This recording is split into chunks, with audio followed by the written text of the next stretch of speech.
Ces deux femmes sont arrivées il y a 24 jours et dorment toujours dans la rue à Cayenne, face au bâtiment de la Croix-Rouge, en attendant que leur dossier de demande d'asile soit traité. Elles ont fui Cuba, où leur vie de couple n'était plus possible. Être homosexuel, c'est mal pour eux. Nous sommes traités comme des criminels, vraiment comme des criminels, mal vus par le reste de la société. Nous avons quitté ce pays pour être libres, pour que notre amour soit accepté et ne pas être maltraités comme nous le sommes à Cuba, parce que là-bas, les LGBT sont maltraités. Ici, non. Les services de l'immigration leur donneront une réponse fin octobre. Sur le même trottoir, avenue d'Estrée, une famille attend aussi depuis mercredi. Après un périple de 6 mois via le Suriname, ils n'ont plus aucun moyen de subsistance. Nous n'avons nulle part où dormir. Notre fille est là dans la rue. Nous dormons par terre. Leur départ de Cuba s'est fait dans la précipitation. Ce père de famille affirme être considéré comme un dissident par la Havane. Il dit avoir subi plusieurs séjours en prison et des sévices à cause de ses opinions.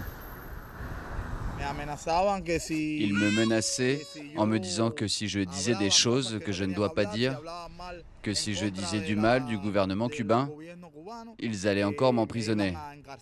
Ils inventent des motifs. Ils m'ont donné beaucoup de coups en prison.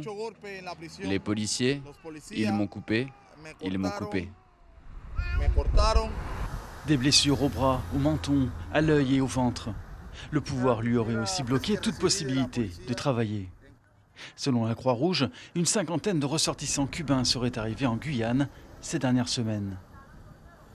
On a une arrivée effectivement de Cubains, une cinquantaine de personnes sont enregistrées actuellement, une trentaine ont déjà été hébergées au sein de l'urgence Croix-Rouge, mais pour l'instant les places sont saturées. Effectivement, les nouvelles venues posent vraiment question sur quel sort on va pouvoir leur réserver, quelles solutions on va pouvoir mettre en place dans ce contexte particulier. Car après le pic de la crise sanitaire, le dispositif d'hébergement d'urgence peine à retrouver un fonctionnement stable.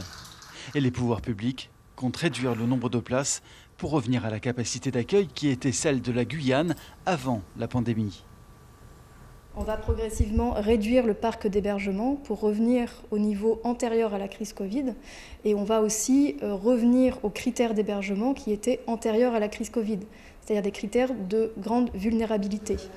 Les services de l'État assurent que chaque demande d'asile est analysée individuellement. L'instruction de la demande d'asile est faite par l'OFPRA. Ça dépend du pays d'origine, mais aussi des parcours individuels de chaque personne. Donc il y a certains Cubains qui se voient accorder la protection selon leur parcours individuel et d'autres non. En attendant, les migrants cubains organisent leur quotidien dans le centre de Cayenne grâce à l'aide de quelques volontaires.